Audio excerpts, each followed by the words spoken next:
Richard Skipper celebrates. Every show is a celebration. Each show, Richard delivers the artists you love, showcasing what makes them unique. Never gossipy.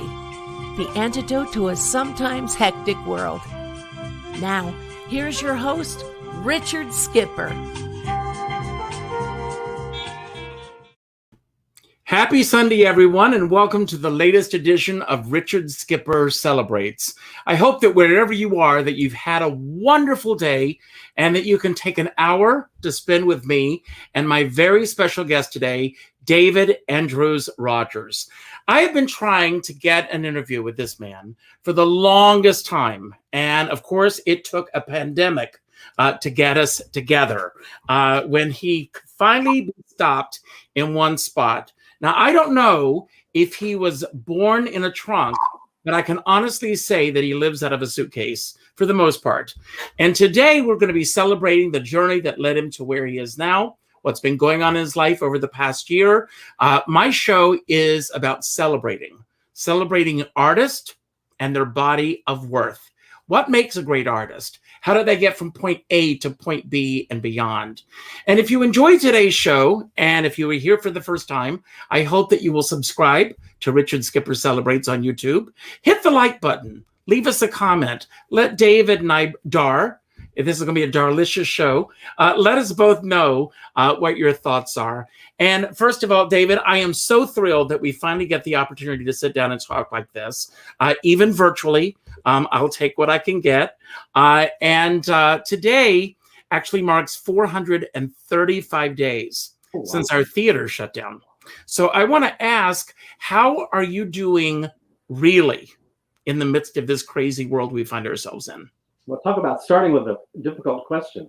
First of all, how happy am I to see you? And how happy am I to finally be on your program? I love watching all of your interviews and how beautifully you present all of your wonderful guests. And I'm very honored to be among their number. How is it treating me? It's been difficult. I have to say I was really, really lucky.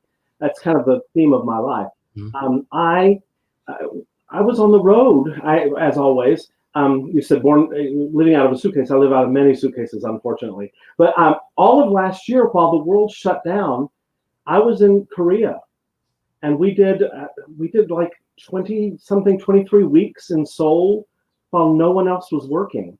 I'm currently the music director and conductor for the world tour of Phantom of the Opera, mm-hmm. And it's such a beautiful production, and we're so grateful just to have a job, but to be working during the pandemic was humbling.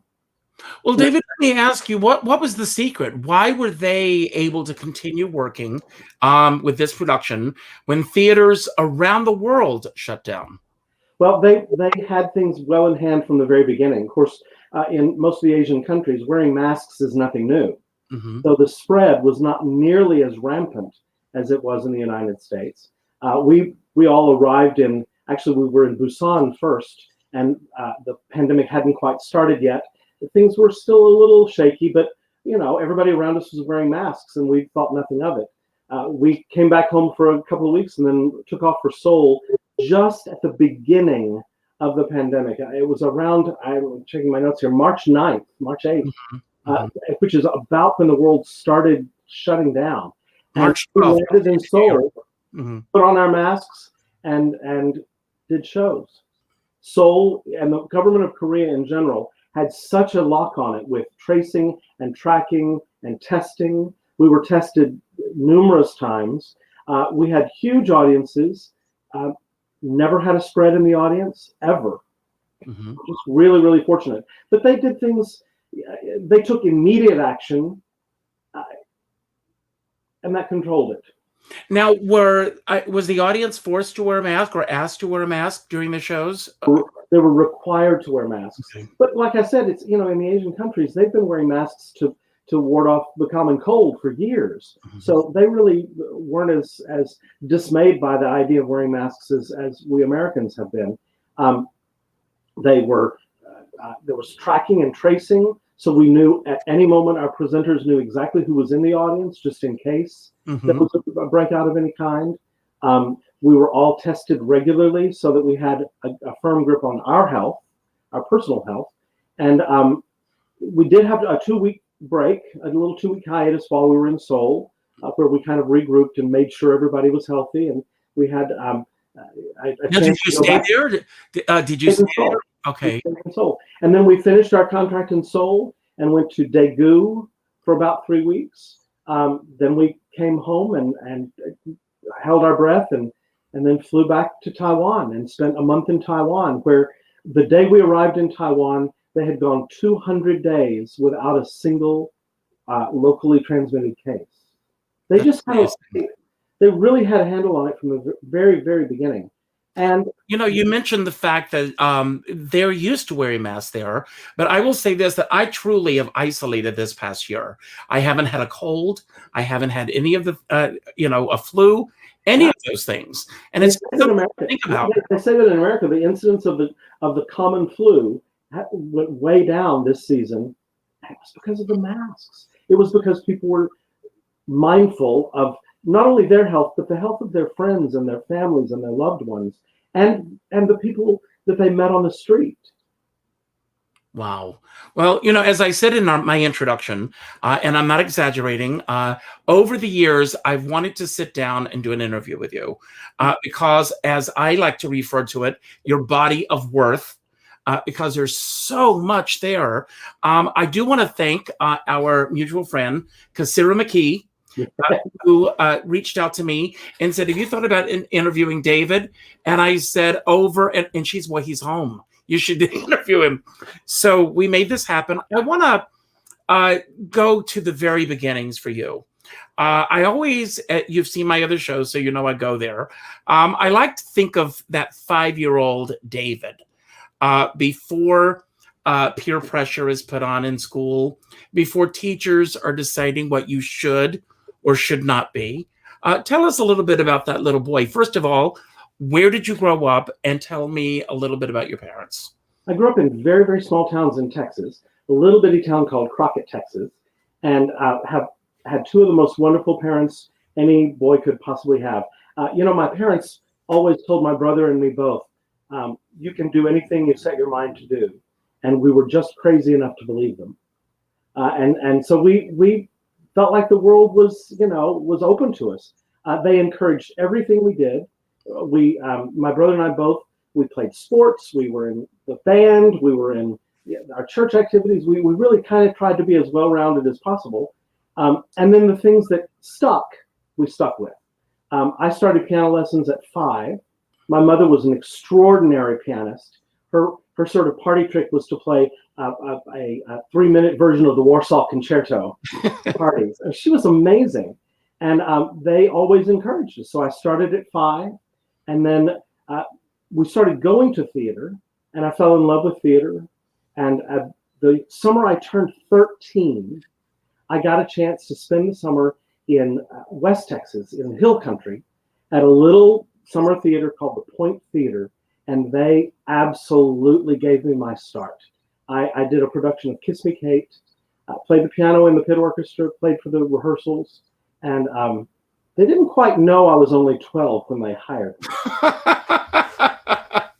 My aunt was on the board of directors at the theater, and she said, hey, I've got this nephew, and he plays the piano. You should hire him. And her children were much older than I, so they assumed that I was probably high school, college, right on up there. The day I arrived, with my Kiss Me Kate score tucked under my arm, this wee little boy of 12, I think they probably freaked out. And they probably would. My mother and my aunt both said, let the boy play.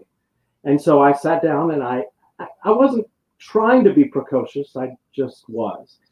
So I put the score on top of the piano, and I played the overture from memory.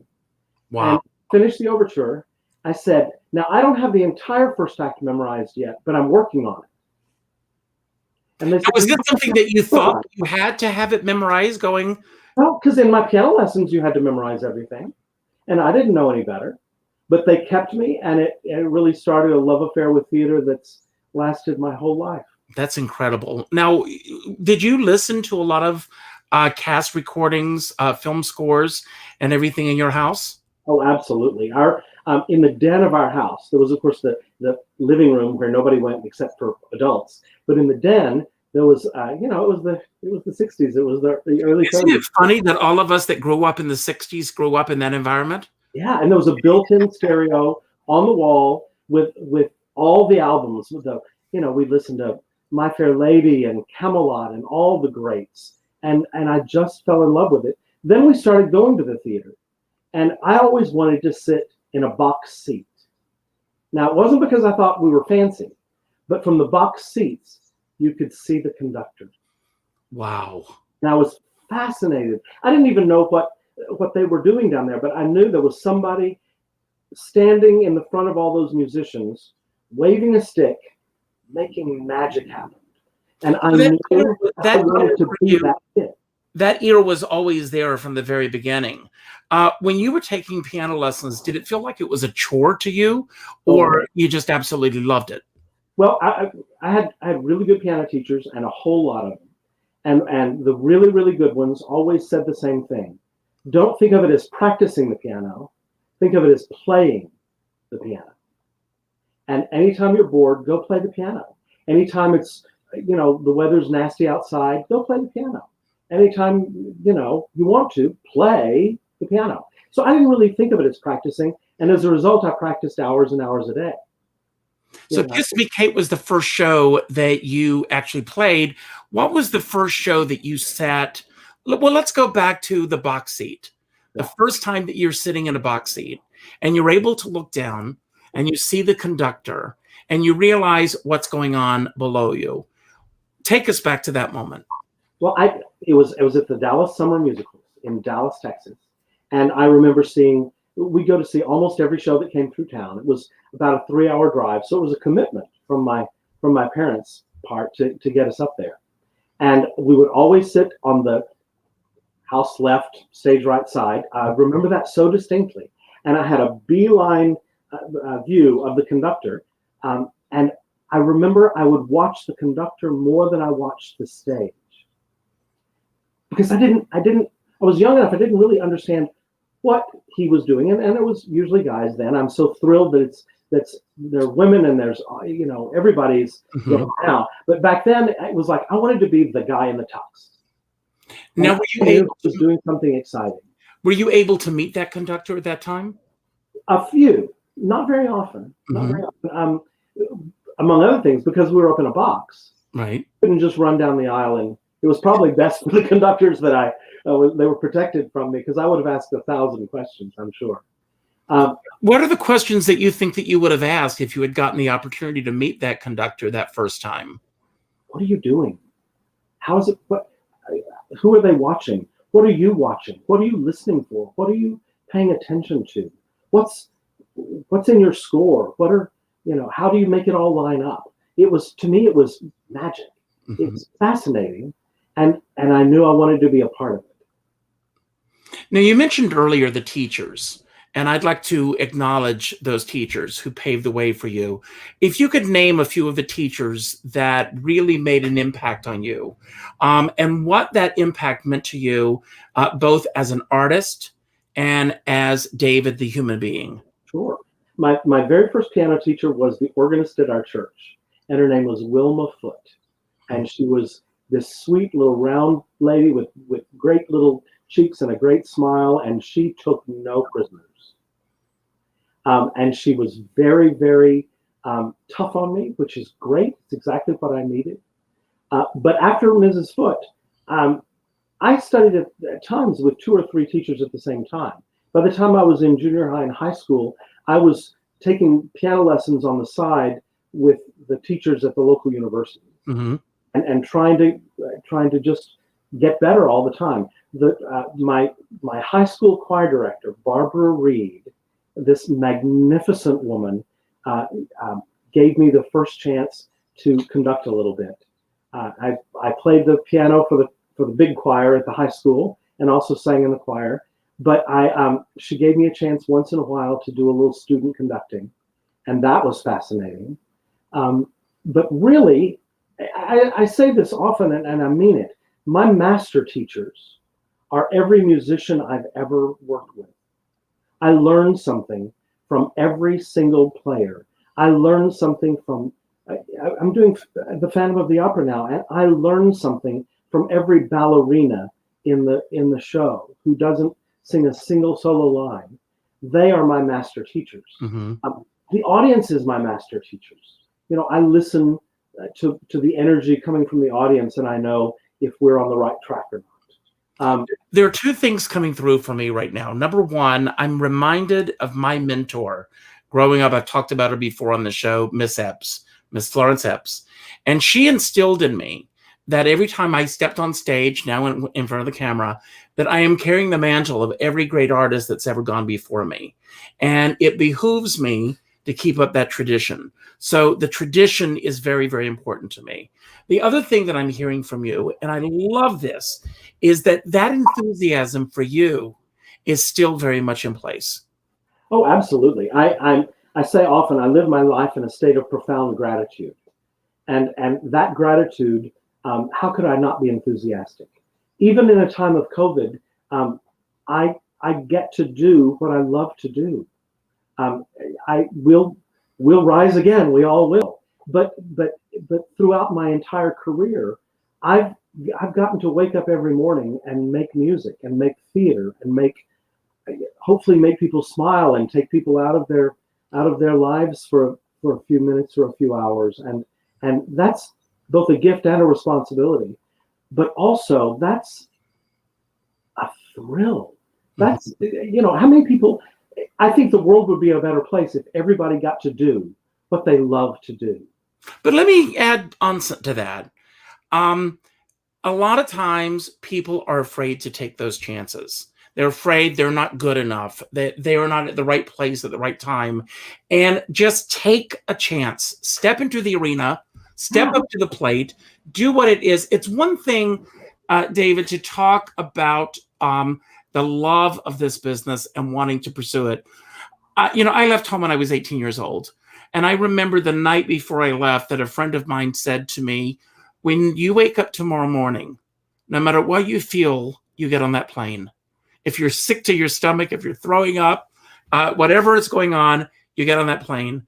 Because if you don't do it, chances are you never will. And she's, look at me, I'm an example of that. And so I never take for granted what I do in this business and what anyone does in this business. It's one thing to have that love and that drive. It's one other thing to pursue it. So what was that moment for you when you said, this is the life that I'm going to live? Well, there was a day in my freshman year of college that I had decided to give up theater. I had become a business major. I had joined a fraternity. I was going to be a person I thought I was supposed to be. And I was playing the piano in the living room of the fraternity house just because there was a piano there. And a little sister of the fraternity, a fantastic, brilliant woman called Jerry Lear, walked through the fraternity house living room. And she's, by the way, one of the stars of Manifest on television right now. She's a brilliant actress. And she said, you play the piano. The theater where I'm currently working needs somebody to play for their auditions. Will you go do that? And I said, no, I don't do that anymore. I've put all that behind me. And she said, they'll pay you. And I said, I'm a starving college kid. What time would they like me there? So I went to Dallas Repertory Theater and played for the auditions for their upcoming production of Shenandoah. And at the end of the auditions, the producer said, I don't know who the heck you are, but are you a music director? And I said, yes, sir. That's who I am. That's how I identify. And I said, yes, I am. And he said, we'd like you to be the music director and conductor for this show. And are you a stick conductor or a piano conductor? And I said, I am a stick conductor. And the next day I bought a stick. And I took it to everybody that I knew and said, teach me how to use this. And they've been teaching me how to use it ever since. That opportunity, that gift, that moment of magic, of gratitude, of who knows what. I had given it all up. I had decided that I was not going to do this anymore. I was going to be a patron in the seats and nothing more from now on. And the universe knew that's not what was my path. Did you continue through college, or did you leave at that moment and you began to pursue a I career? studied business and studied French and did all the fraternity things, but was working all night every night at the theater.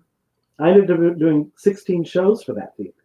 And then after college, I took the one and only real job I ever had.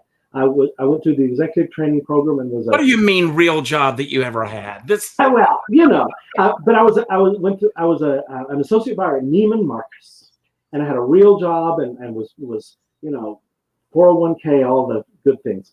But I was still doing theater all day, all night, every night.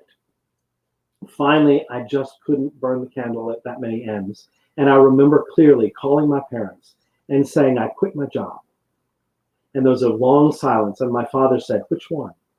And I said, Good for him. Neiman Marcus. And he said, well, what are you going to do? And I said, I want to do theater. I want to do theater full time. And he took another deep breath. And my mother and he both said, well, it's about time. Wow. That's amazing. Yeah. Now, what did both of your parents, I mean, your mom obviously played. Was she in the business as well? Oh, no, my mother and father had many businesses. My father owned shoe stores, a little mini chain of shoe stores. And in later years, they were both in real estate. And my father's still around. I'm actually right now in Texas visiting my 93-year-old father, who's just still a gift every single day. That's amazing. That's really cool. They just encouraged my brother and me both to do the thing that we loved, to do the thing that brought us joy. So what were the steps that fell into place after your first paying job? Were paying jobs coming your way? Were people starting to become aware of you? Did your workload in your now real job, I'm going to call it, begin to take over? Well, once I left Neiman Marcus and was doing theater full time, Richard, I've got so much to be grateful for. I have worked steadily in the business, doing nothing but music and theater ever since. Knock on wood. Yes. And now sometimes I've taken a little break and taught for a while, but the pit keeps luring me back. I had stopped. I had done a number of tours and touring for a while, and stopped doing theater for a while, and the phone just kept ringing, and I just thought, well, I think that's what I'm meant to do, so I need to just keep doing that. Absolutely. And when did the opportunities start coming your way outside of your hometown? Oh, okay. So I had left. I was in Dallas, Texas, living in Dallas, Texas. I had done all the regional theaters around Dallas, and all the. I also had a vocal group, which you may or may not know about, which came to New York a lot, called RSVP. We yes, all the clubs and had a ball, but we were still based in Texas, even while we were doing RSVP. And God bless, like winning the MAC Award one year, and I mean, it was exciting stuff. But we still lived in Dallas, and I once again decided I need to buckle down and do something else for a while. So I decided to teach, and I was teaching at a musical theater conservatory in Dallas. And my first student of my first class of the first day that I taught ended up being an employee of Kristen Blodgett's, the most fabulous musical supervisor. She's the music director conductor for Phantom on Broadway. And this student of mine told Kristen about me, and I got an interview with Kristen. I moved to New York shortly before that, and did my first show in the New York area at Westchester Broadway Theater. I did Guys and Dolls at Westchester Broadway. Which we just lost this past year. It kills me. It's right across the river from where I live, and it kills me that this is. They're the most wonderful people. They're the kindest. I ended up doing 6 shows for them, but the first show was Guys and Dolls, and then I did the Fantastics at Ford's in DC. All because so many things are interconnected. I worked at the conservatory, which led me to conducting at Lyric Theater in Oklahoma City, which led me to meeting Jamie Rocco, a wonderful director, who directed the production of Guys and Dolls at Westchester Broadway. So he brought me up there. My first roommates in New York were about to do a production of the Fantastics at Ford's, so they brought me to Ford's. And then while we were doing Fantastics, I trained into New York and had an interview with Kristen, and she hired me to be the associate conductor on the Rao company of Phantom back in the mid-90s. Mm-hmm. And that was my first really, really big break. And I've worked on tours pretty much ever since. Do you like being on the road? I love it. I love it. I love the adventure of it. I love that every town has its own personality. Every theater has its own personality. You get a chance to work with wonderful local musicians, extraordinary touring musicians. When I was a small child, I read the book Eloise, like everybody does. And Eloise, of course, lived at the Plaza Hotel. And I remember being a small child thinking, well, that's what I want to do when I grow up. I want to live in hotels. Be careful what you wish for. I say that as a compliment to you. That's what incredible. It's crazy. And I've just sort of been on the road ever since. Well, one of the things that I love, in your story is that all of these opportunities are coming your way, but you are prepared when those opportunities come your way. It wasn't like you stepped to the plate and you were not ready to do that. What is, and maybe there hasn't been, excluding, and even this past year you continue to work, but what is the longest period of time that you have had, that you've gone without work? And what was the guiding force that got you through all of that? Well, as with any artist, as with any art, there are lulls. Mm-hmm. I took a lull. I chose a lull. At one point, I had been on the road without coming home much for 7 years, and I was just coming off conducting the Marius company of Les Mis for a year and a half, and I was just frankly. I was tired of the road. It's a long story, but he's fine now. But my father had a heart attack. My mother had Alzheimer's. I needed to come off the road. I needed to be home with my family. And I thought, if I'm going to come home and be with my family, I need to come home and be with my family. So I did, and I ended up being off the road for 7 years. But even then, I did readings. I did a zillion readings of a brilliant show called Caligula, written by Eric Svekar, a brilliant rock musical, which was meant to star Ewan Morton. And we did like 7 readings and concerts of that. I did readings of Dorian, a wonderful musical by James Mellon, based on the picture of Dorian Gray. So I was still working. I just wasn't touring. I just wasn't in a pit every night. I was in a rehearsal studio, banging it out. And the vocal lords for the Chekhov Theater Ensemble, and a reading of a show called Portofino, just a whole bunch of readings. And frankly, kind of got tired of having my heart broken. With a reading, you pour your heart and soul into it. And if the right person doesn't write a check, you just have to move on. Imagine how the writer feels. Imagine how the writer feels. And having their hearts broken on a regular basis. And about the time that I was really beginning to tire of having my heart broken, as I say, I got a job to go back out on the road. I got an offer to go back on the road. And once again, it was Kristen Blodgett, who's really one of my heroes in the business, one of my heroes in the pit, and a mentor as well as a friend. And I got to do about a year of the national tour of Cats for her, which then I went into Chicago. I went into Fiddler with Topol, Fiddler with Harvey Fierstein, my idol, and American in Paris, and now I'm on Phantom again. So it's this crazy full circle, thing. But while I was away from the pit, I missed it. I missed it every minute. Richard, I realized the first time I ever stood on a podium in front of a group of musicians that I never had felt fully alive. I want to talk about that moment. When you pick up that stick for the first time, is it the stick that you bought? Was it the same stick? No, I've been through a lot of sticks since then, but I still have that one somewhere. But that first time, because for me, this business is all about collaboration. Even if you're doing a one-person show, it's all the people that are surrounding you, the musicians, the tech people, the ushers in the theater, the people that are working at the box office. It's not just about you being in the spotlight.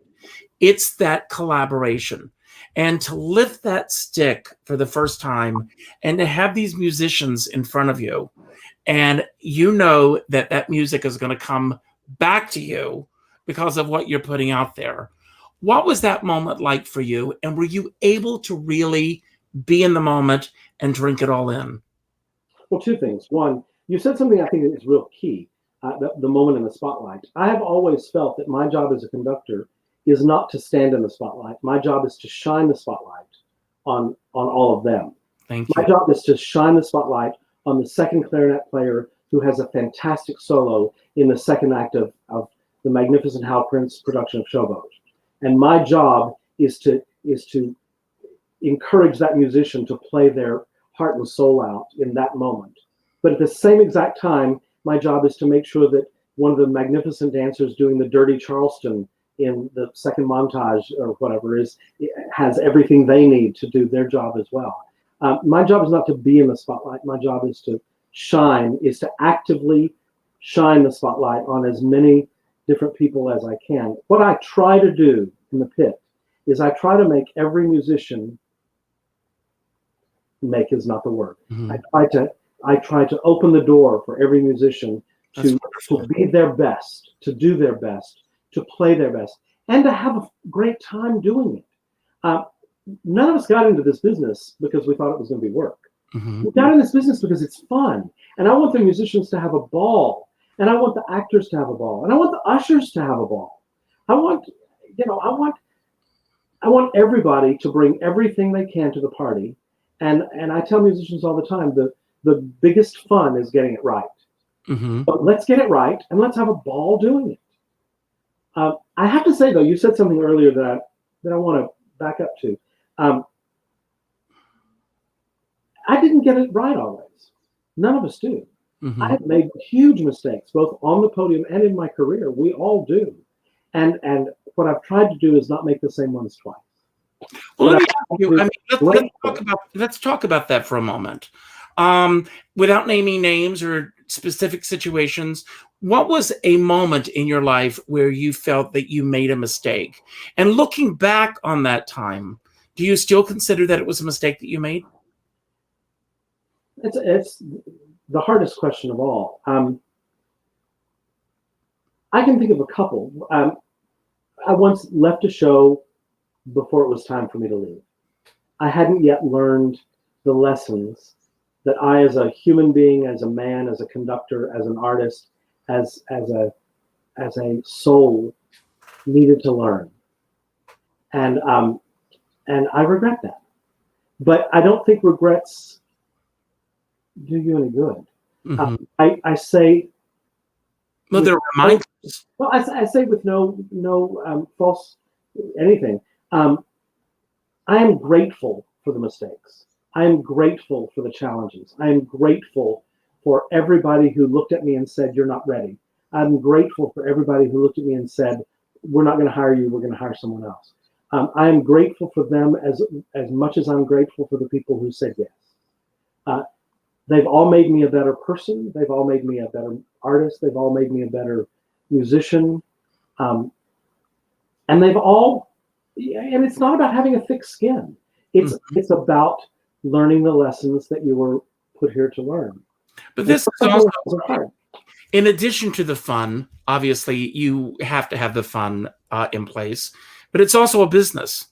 And sometimes you're dealing with the business decisions of others that you may or may not feel that are in your best interest at the time that they're happening.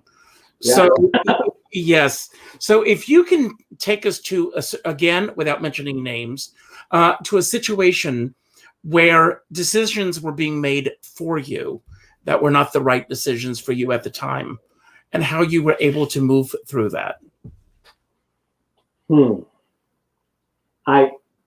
only thing that I can think of, the first thing that I think of is a time that I was early in my conducting career when I was passed over for a promotion, and I didn't get it, and I wanted to be ready. I thought I was ready, and I look back and I think I wasn't ready.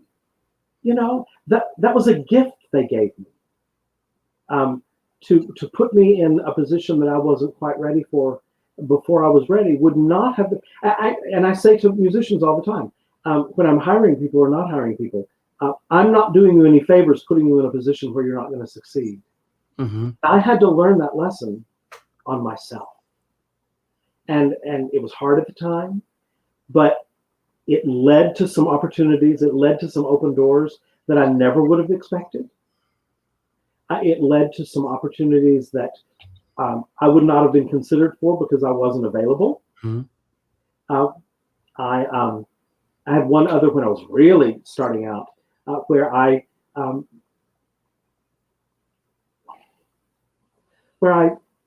felt I was being underappreciated, and I realized you don't seek the appreciation outside, seek it inside, and or take it from the people who are giving it to you.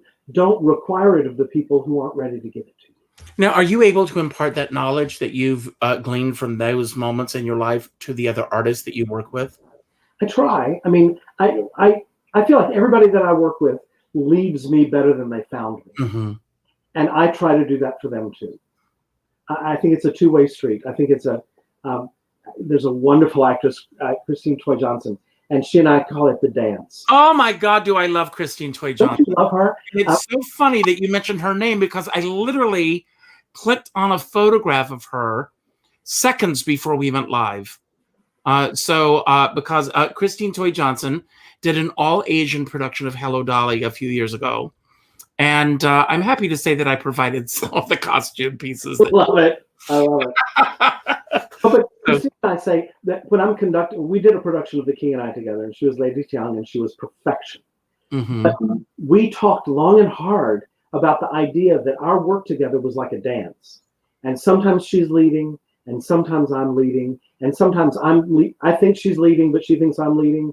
And sometimes, more often than not, the music is leading both of us. But that dance between people, I think, is true of a conductor and an artist, a conductor and a musician. It's true in a business relationship. It's true in art. It's true in commerce. And you don't always have to know who's leading. You know, I saw something the other day, and it said a perfect relationship is balanced 51% to 50%. And I think about that for a moment. Yeah. You know, going that extra 1% and bringing a little something extra to the table. And I love the fact that you put it in those terms. I want to ask you, with everything that's happened, and you've had these great opportunities, and not taking away from the talent, which is absolutely there, how ambitious are you in terms of the pursuit of the business? I mean, obviously, you've had these great opportunities. You've made great connections along the way. I love the fact that you acknowledge the people who have made those connections along the way. But how much of this is based on your own ambition? I think ambition is tricky. I think I used to be more ambitious. And I think when I stopped being so ambitious, I became more successful. Ambition sometimes leads one to reach for things one is not ready to hold on to, I think. It has for me, for sure. And I think that I think ambition in and of itself is not necessary. Or not saying it's not necessary is probably not true. Maybe it shouldn't be the deciding, it should not be the driving force. My ambition is to be valuable, not to be valued. My ambition is to serve. My ambition is to help create art and help elevate art and help people make music and to create things where there never was a show before, sort of thing. My ambition is not to be successful. My ambition is not to be rich. My ambition is not me-centered. If I have ambition, it needs to be you-centered and the show-centered and that actor-centered. And I think that sort of ambition is great. I think that many people get caught up in their own ambition and they lose sight of being valuable. I love the fact that, I mean, for myself personally, I love what other people bring to me in terms of what they can do to help elevate what I do. And I'm always looking for that. Bring me what you have. I want to hear that. And I like to check my ego at the door when I'm working in a production. What's going to be the best moment for the show? And so many of us get caught up in, I remember when I first started out, I have to be honest with you, when I was a kid and I would get a script, I would go through to count how many lines I had in the show. Yeah. And I quickly let go of that. Probably best. So you said that the desire is to be valued. No, not to be valued. But to be valuable. I'm sorry. I want to help. I want to be part of the solution. I want to help. And we do live in a business. I mean, both of us are in a business where sometimes egos take over for some people in terms of what they are looking for as opposed to what the bigger whole is. What advice do you give to those who are on that path, and how do you help them get off of that path to think of the bigger? I mean, you as a conductor, it's all about the collaboration. It really is, yeah. And not just collaboration, but the symbiosis of everybody's talents and abilities and the magic they bring, and putting all that. I would say part of my job is to bake the cake, but I try to get the best ingredients I can. But somebody's got to bake the cake. Somebody's got to turn the oven on. There's still a sense, though, that every single person has value, and every single person brings something that's not just special, but is vital to the production. Every single stagehand is a magician to me. Amen. Every single wardrobe person, I don't just value those people, I treasure those people. They're part of the magic that makes my job possible. And I think that when you lose sight of the contributions of all of your family, is when you get a little too ambitious for yourself. And I try not to do that. And when I see somebody doing that, I try to gently open their eyes a little bit. Now, I want to talk about the changes that have happened in the business since you first started.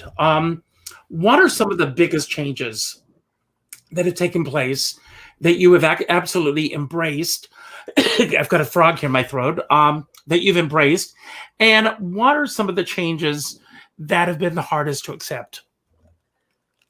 Well, you know, the easy answer for one of those is shrinking orchestra sizes is challenging. I long for the days of big, beautiful string sections and wonderful, full, rich brass sections. That's not to say a show can't be done beautifully with 10 players, and that's not to say bigger is always better. But I do. I've done dozens of shows at Lyric Theater in Oklahoma City. I love those folks down there. And they use their way of doing things is usually to look in the catalog, and whatever the book says, that's the musicians they hire. And they're wonderful union players, most of them, the large percentage of them from the Oklahoma City Philharmonic. So they're top-notch players. And I did The King and I down there with Christine with 28 in the pit. Who gets to do that anymore? And yet I certainly think that doing it with a smaller number can be valid, but all those orchestrations, if they're written for 28, play them with 28. Or pick another show, or do it in a concert setting where you can afford to hire all those musicians. There are shows that use smaller orchestras that were written and created for smaller orchestras that are perfect. I don't advocate adding musicians to those shows. I just think that doing shows as they were kind of meant to be done is such a thrill. And as a conductor, I've done a fair amount of symphony pops conducting. And, once you've stood in front of 65 musicians at Hall, I can't even imagine. Wow. In the world. But I've also been at the piano with a bass and drums and our quartet, RSVP, and felt just as satisfied and just as complete. I do mourn the large shows that get watered down, but only get watered down in the pit. Mm-hmm. That's frustrating. Well, I want to ask you another element of that is, and I'd love your feedback on this, revisals, where shows that we've come to love, we realize that times are changing and everything, but to take shows and do a completely new book, or to cut characters because of the times that we're living in or anything. What are your thoughts on revisals? And I have a take, and I will share my take after yours.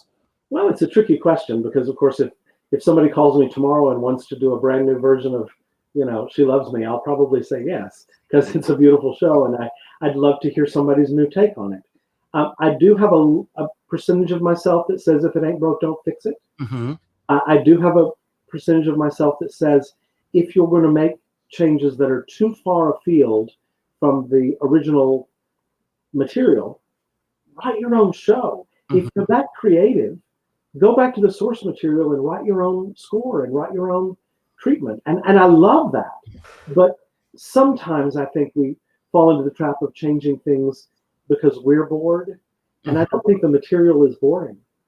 I think that, I think that if you really are that creative and that brilliant, and there's so many people out there who are, write your own show. Mm-hmm. Option somebody's book and create something brand new that 50 years from now we won't want to change because it's so right. I think when the author is alive, when the composer is alive, if they're involved in the process, then far be it from me to challenge what they're doing with their own material.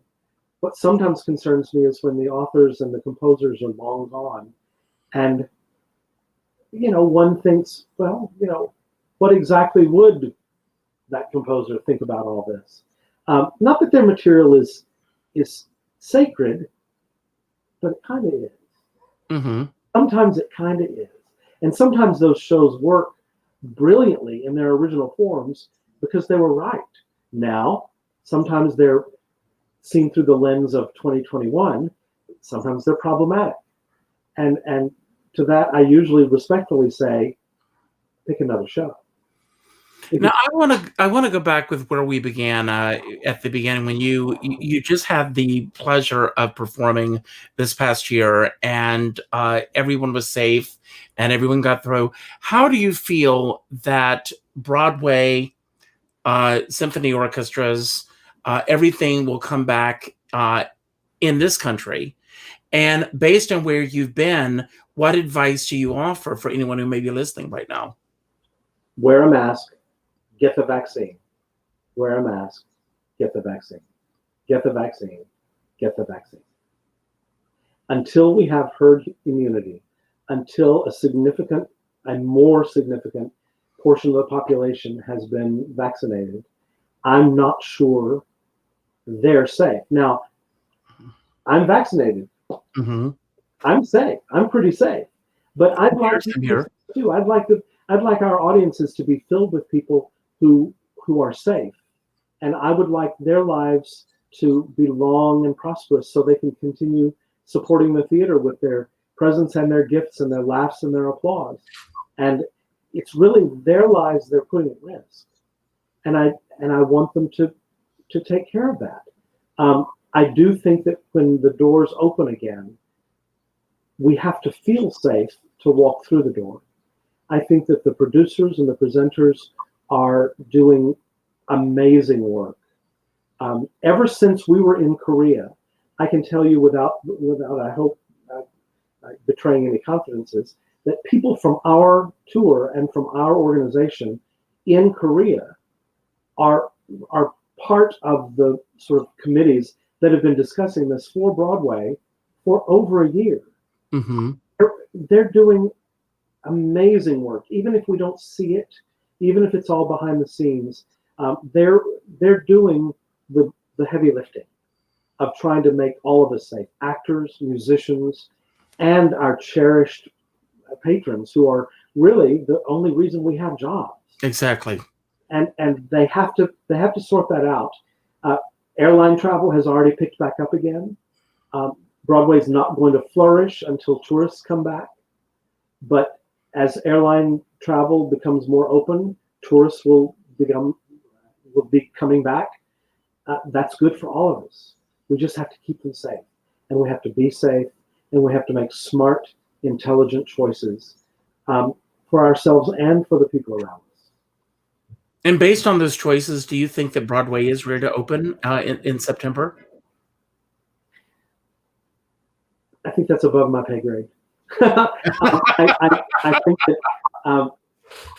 I think that they will not open until they feel it's safe, because they're smart enough to know that they're not in the business of putting their family or their family. Mm-hmm. And what's next for you? Going back to Phantom, we're on a hiatus right now. Our tour's been postponed briefly, hopefully. Our next country is China. We'll be in mainland China for a year, opening in Shanghai, hopefully early in 2022. And after that, who knows?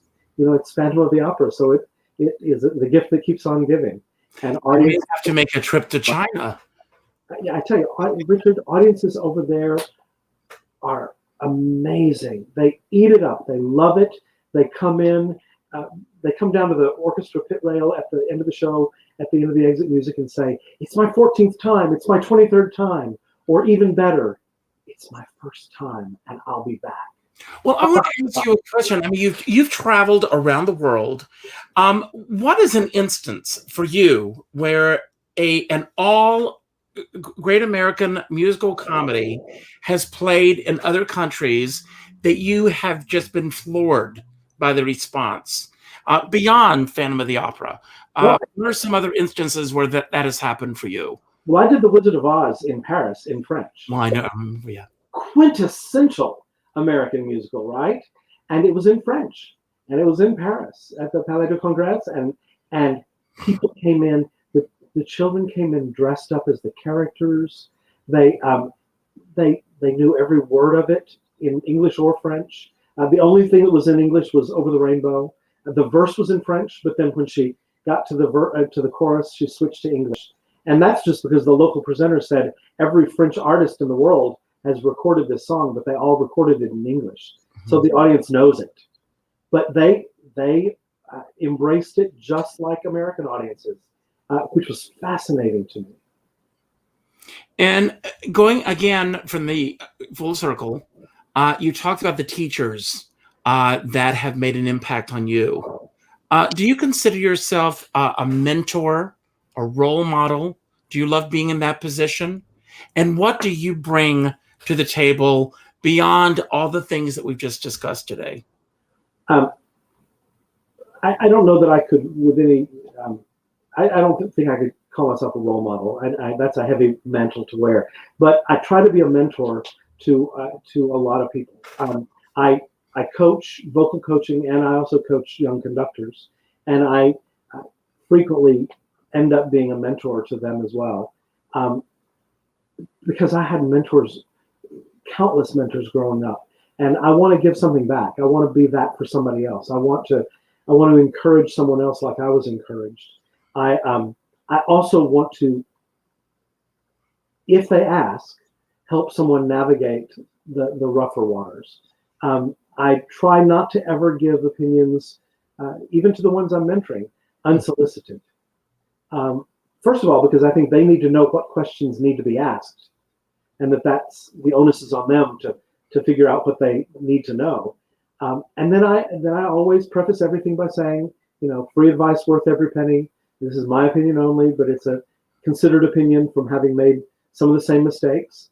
I think that all of us, young people and older people like me, we'll continue making mistakes, and that's the only way we learn and grow.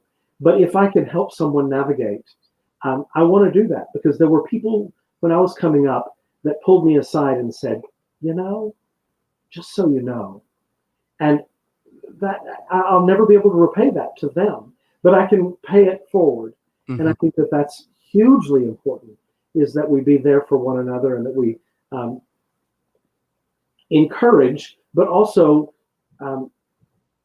help. I just, that's again, it's kind of the thing. I want to, everybody I work with, everybody I see, you are leaving me better than I was this morning. And I want all the people that I work with to leave with something. And I think that that's how we all get along. And I think that's how we all grow. And that's how we all become better versions of ourselves. Well, if everyone took that philosophy and went through life, this would be a better place. I will tell you that. And I will say this, David, and you are so loved in this business by so many people. Anita Gillette is here watching the show today. I love her so much. I love her. She won't leave my husband alone, but I love her, love her, love her. Favorite human on the planet Earth. What was that? What was that? I did. She's just one of my favorite humans on the planet. Mine too, Anita. We both love you so much.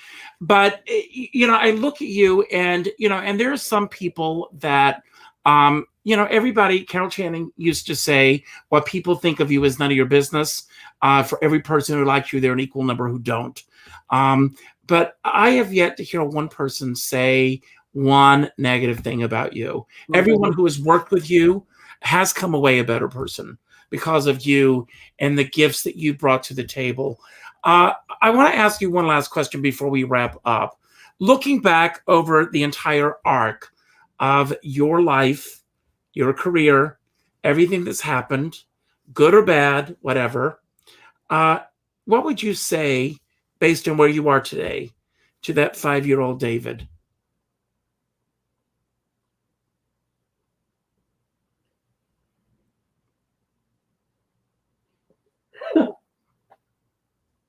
I didn't mean to make you cry. I'm sorry. No, it's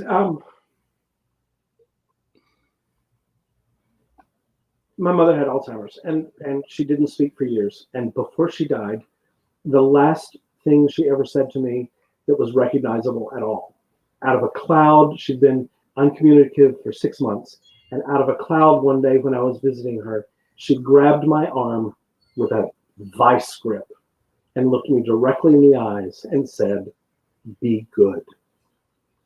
Wow. Now you're going to make me cry. And I would live the rest of my life trying to live up to that. And that's what I would say to that 5-year-old. That's amazing. Just be good. Well, thank you. Well, you are. What is your mom's name? Betty. Betty, he's done it. So, Kasira McKee, thank you for prodding both of us and making this happen. Before you go, I want to thank everybody for being here today. It's a hot, gorgeous Sunday afternoon here in New York. I don't know where it is, wherever you are, or when you will be watching this later or whatever. But the fact that any of you and all of you chose to spend an hour with both of us today is something that I don't take lightly. And I want you to know that I really, truly appreciate it.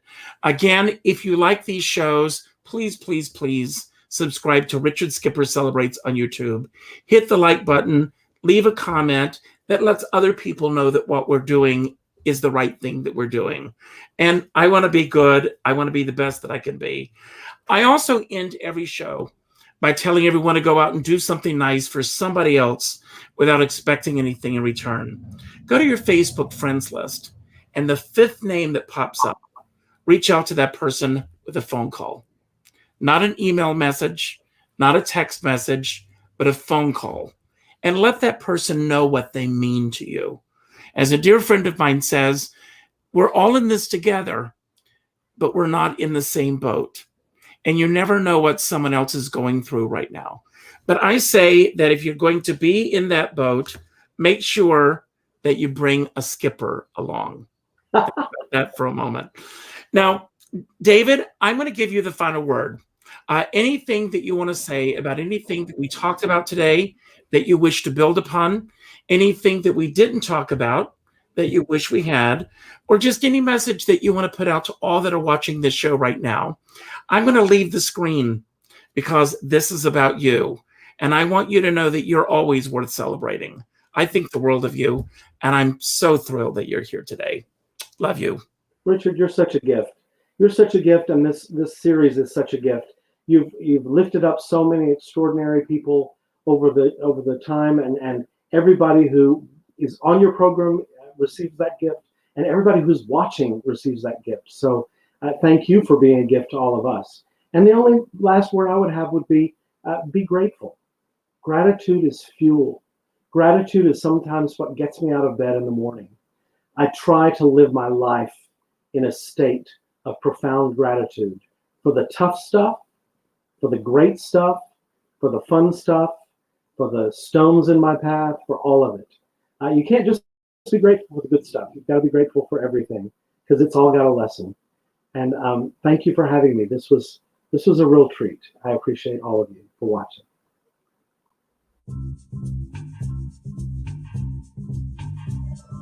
Thank you.